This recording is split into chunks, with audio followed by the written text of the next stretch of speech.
जय हिंद दोस्तों, स्वागत है आपका अपने चैनल गुरुकुल 24 में। हम यहां डेली करंट अफेयर के super 10 question with static fact discuss करते हैं और इन क्वेश्चंस की पीडीएफ फाइल आप हमारे टेलीग्राम चैनल से डाउनलोड कर सकते हैं। चलिए देख लेते हैं पिछला जैकपॉट क्वेश्चन।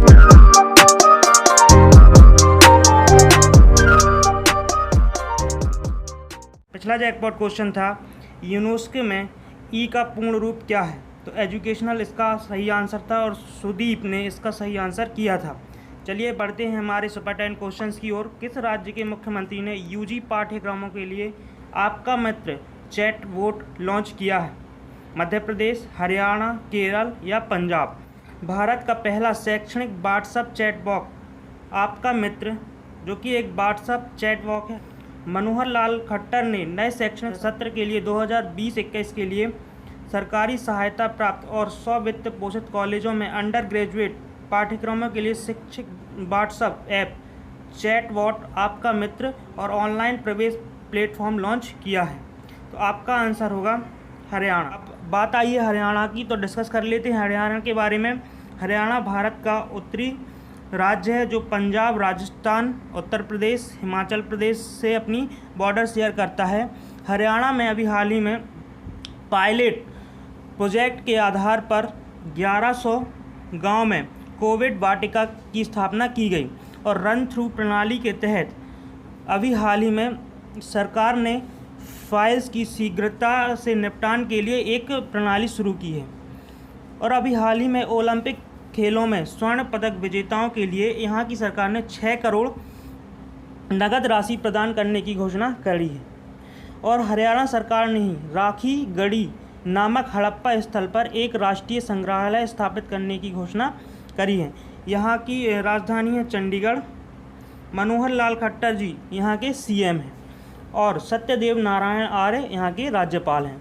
हरियाणा में 22 डिस्ट्रिक्ट हैं, विधानसभा सीट हैं 90, वहीं लोकसभा सीट हैं 40 और राज्यसभा सीट हैं 5। चलिए बढ़ते हैं हमारे नेक्स्ट क्वेश्चन की ओर। इनमें से किसने जयपुर में पत्रिका गेट का उद्घाटन किया है? रामनाथ कोविंद, नरेंद्र मोदी, एम वेंकैया नायडू या अमित शाह? तो हाल ही में प्रधानमंत्री नरेंद्र मोदी ने वीडियो कॉन्फ्रेंसिंग के माध्यम से राजस्थान के जयपुर में पत्रिका गेट का उद्घाटन किया है। पत्रिका गेट का निर्माण जयपुर के जवाहरलाल नेहरू मार्ग के पत्रिका समाचार समूह द्वारा किया गया है।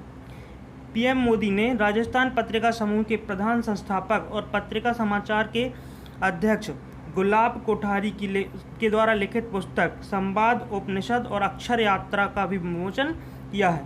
पत्रिका गेट एक स्मारक है जो राजस्थान की सांस्कृतिक विरासत और स्थापत्य शैली को दर्शाता है। यह जयपुर का दक्षिणी द्वार भी है। तो आपका आंसर होगा प्रधानमंत्री नरेंद्र मोदी ने इस पत्रिका गेट का उद्घाटन किया है। तो राजस्थान में अभी हाल ही में कोविड-19 प्रबंधक में प्रथम स्थान प्राप्त किया है।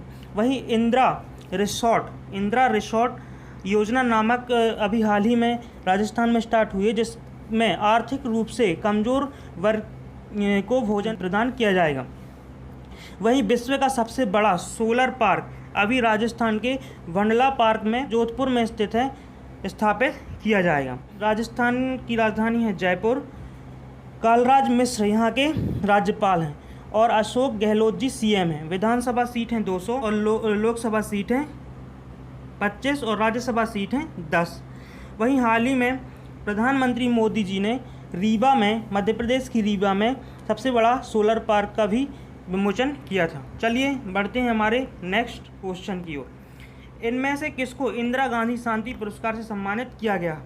सुधा Panuli, M L. Rijneveld, sir David Attenborough, Greta Thunberg?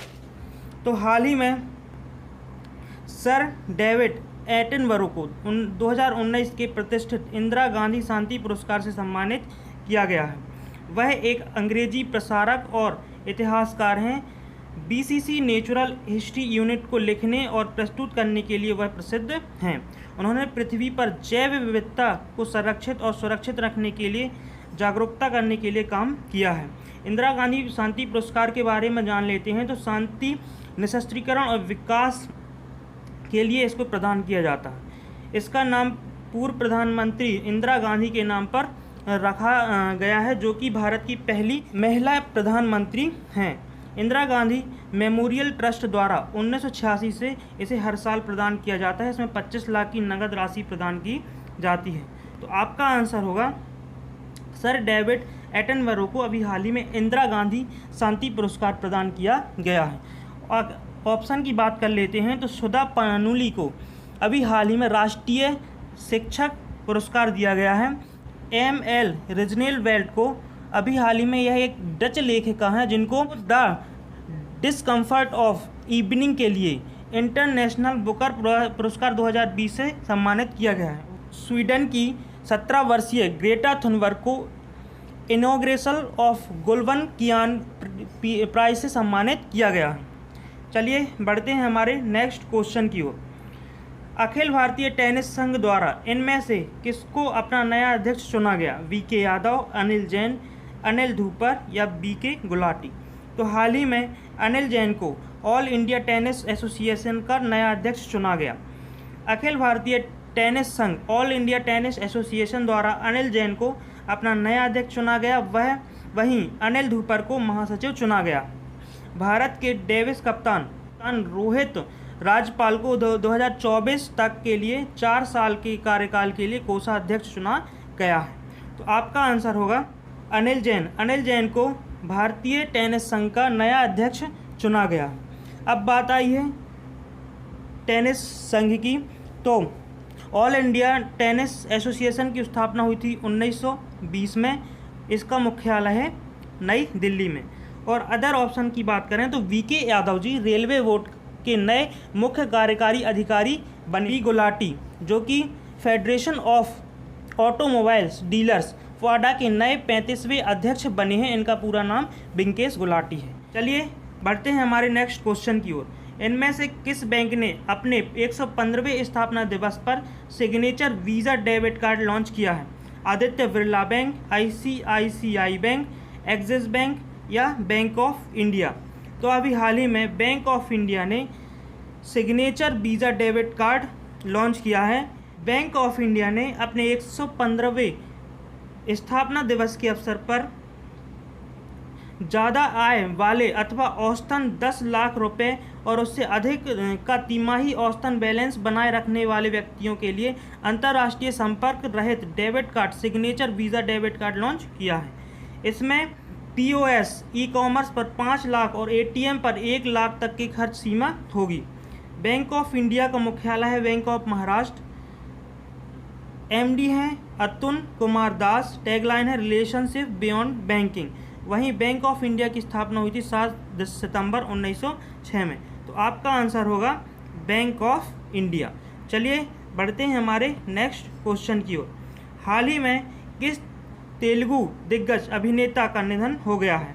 Jayaprakash Reddy, Govind Swarup जानी और केशव भारती? तो हाल ही में तेलुगु दिग्गज अभिनेता जयप्रकाश रेड्डी का निधन हो गया है।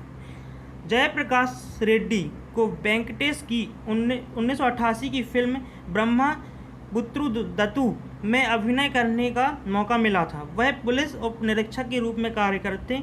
उन्हें आखिरी बार महेश बाबू अभिनीत फिल्म सिरिलेरू निक्की वारू 2020 में देखा गया है। का आंसर होगा जयप्रकाश रेड्डी। अदर ऑप्शन में तो गोविंद स्वरूप जी जो कि एक प्रसिद्ध खगोल विज्ञानी हैं, जो कि खगोल विज्ञान के भारतीय जनक भी कहे जाते हैं, इनका हाल ही में निधन हो गया है। वहीं संविधान के वकालत करने वाले स्वामी केशवानंद भारती का भी अभी हाल ही में निधन हो गया है। वहीं जॉनी बख्शी का हाल ही में निधन हो गया है, जो कि एक प्रसिद्ध फिल्म निर्माता थे। चलिए बढ़ते हैं हमारे नेक्स्ट क्वेश्चन की ओर। शिक्षा को हमलों से बचाने का अंतर्राष्ट्रीय दिवस कब मनाया गया? 5 सितंबर, 7 सितंबर, 8 सितंबर या 9 सितंबर? तो अभी हाल ही में international day to protect educational from attack 9 सितंबर को मनाया गया। इस साल 9 सितंबर को विश्व स्तर पर international day to protect educational from attack यानी शिक्षा को हमलों से बचाने का अंतर्राष्ट्रीय दिवस मनाया गया। बस 2020 में पहली बार शिक्षा को हमलों से बचाने का अंतर्राष्ट्रीय दिवस मनाया जा रहा है। यह दिन 35 संकटग्रस्त देशों से रहने वाले 75 मिलियन से 3 से 18 साल के बच्चों की दुर्दशा और उनकी शैक्षणिक सहायता को तत्काल आवश्यकता पर ध्यान आकर्षित करने के लिए मनाया जा रहा है। तो आपका आंसर होगा 9 सितंबर। 9 सितंबर को अंतर्राष्ट्रीय दिवस मनाया जा रहा है शिक्षा को हमलों से बचाने के लिए। वहीं अदर ऑप्शन में 5 सितंबर को टीचर्स डे मनाया गया डॉक्टर राधाकृष्ण सर्वपल्ली के जन्मदिवस पर। वहीं 7 सितंबर को international day of clean air for blue skies के लिए डे मनाया गया। वहीं 8 सितंबर को विश्व साक्षरता दिवस मनाया गया। चलिए बढ़ते हैं हमारे नेक्स्ट क्वेश्चन की ओर। किस केंद्रीय मंत्री ने उत्तर प्रदेश में जैविक खाद्य प्रसंस्करण इकाई का उद्घाटन किया? हरसिमरत कौर बादल, स्मृति ईरानी, धर्मेंद्र प्रधान या महेंद्र पांडे। तो हाल ही में उत्तर प्रदेश में जैविक खाद्य प्रसंस्करण इकाई की शुरुआत करने के लिए केंद्रीय खाद्य और प्रसंस्करण उद्योग मंत्री हरसिमरत कौर बादल ने उत्तर प्रदेश में जैविक खाद्य प्रसंस्करण इकाई का उद्घाटन किया है। इसमें 50.33 करोड़ रुपए के निवेश का लाभ मिलने की उम्मीद है। इस इकाई का नाम messrs organic India private limited है, जिससे 100 लोगों को प्रत्यक्ष और 250 लोगों को अप्रत्यक्ष रूप से रोजगार मिलने की संभावना है। तो आपका आंसर होगा हरसिमरत कौर बादल ने इस इकाई की उद्घाटन किया है। वहीं अगले ऑप्शन में स्मृति ईरानी है जो महिला एवं बाल विकास मंत्रालय देखती हैं। वहीं धर्मेंद्र प्रधान पेट्रोलियम और प्राकृतिक गैस मंत्री हैं और महेंद्र नाथ पांडे जी कौशल विकास और उद्यमिता मंत्री हैं। चलिए बढ़ते हैं हमारे नेक्स्ट क्वेश्चन की ओर। इनमें से किस देश ने G20 शिक्षा मंत्रियों की बैठक की अध्यक्षता की है? सऊदी अरब, भारत, टोक्यो या UAE। तो अभी हाल ही में G20 शिखर सम्मेलन का आयोजन सऊदी अरब 2020 में हुआ है। बस 2020 के अंत में सऊदी अरब द्वारा आयोजित की जाने वाली शिक्षा मंत्रियों की बैठक G20 लीडर्स समिट 2020 के लिए शेरपा ट्रैक के तहत आयोजित की जाएगी। इसमें सऊदी अरब की अध्यक्षता में G20 की 2020 गतिविधियों को निम्नलिखित विषय में चयन किया गया है: realising opportunity of the 21st century for all. इस बैठक की अध्यक्षता सऊदी अरब के शिक्षा मंत्री डॉक्टर हमद अल हसीन ने की, जहां भारत के प्रतिनिधित्व केंद्रीय शिक्षा मंत्री रमेश पोखरियाल निशंक ने हिस्सा लिया। G20 के बारे में जान लेते हैं। तो G20 19 देशों का सदस्यीय ग्रुप है। सऊदी अरब की राजधानी है रियाद और मुद्रा है सऊदी रियाल। तो आपका आंसर होगा सऊदी अरब। सऊदी अरब में G20 शिक्षा मंत्रियों की बैठक हुई है। वहीं याद करने के लिए जितनी भी G20 मीटिंग हुई हैं तो पूरी ही सऊदी अरब में हुई हैं। चलिए बढ़ते हैं हमारे लास्ट क्वेश्चन की ओर। हाल ही में ब्रिक्स खेल 2021 की मेज़बानी किस देश को सौंपी गई है? चाइना, न्यूजीलैंड, भारत या जापान। तो अभी हाल ही में ब्रिक्स देश की 2021 गेम्स ब्रिक्स की मेज़बानी भारत करेगा, जिसे अगले साल होने वाले खेलों इंडिया गेम्स के साथ आयोजित किया जाएगा। खेल मंत्री किरण रिजिजू ने लिए यह घोषणा की है। ब्रिक्स देशों के खेल मंत्रियों की बैठक में भाग लेने के बाद इस घोषणा को किया गया है। तो आपका आंसर होगा भारत। भारत 2021 में मेज़बानी करेगा। वहीं बात कर लेते हैं अदर ऑप्शन में। तो जापान 2021 टोक्यो ओलंपिक का आयोजन करेगा। वहीं भारत 2021 में T20 वर्ल्ड कप का आयोजन करेगा। चलिए देख लेते हैं आज का जैकपॉट क्वेश्चन। इनमें से किस राज्य में सबसे अधिक लोकसभा सीट हैं? उत्तर प्रदेश, मध्य प्रदेश, तमिलनाडु या तेलंगाना। इसका आंसर आप कमेंट बॉक्स में करिए और जो इसका आंसर सटीक करेगा उसका हम आने वाले वीडियोस में नाम घोषित करेंगे। गाइस कैसे लगे आपको यह क्वेश्चन हमें कमेंट करके बताएं। वीडियोस को लाइक करें, शेयर करें और चैनल को सब्सक्राइब करें।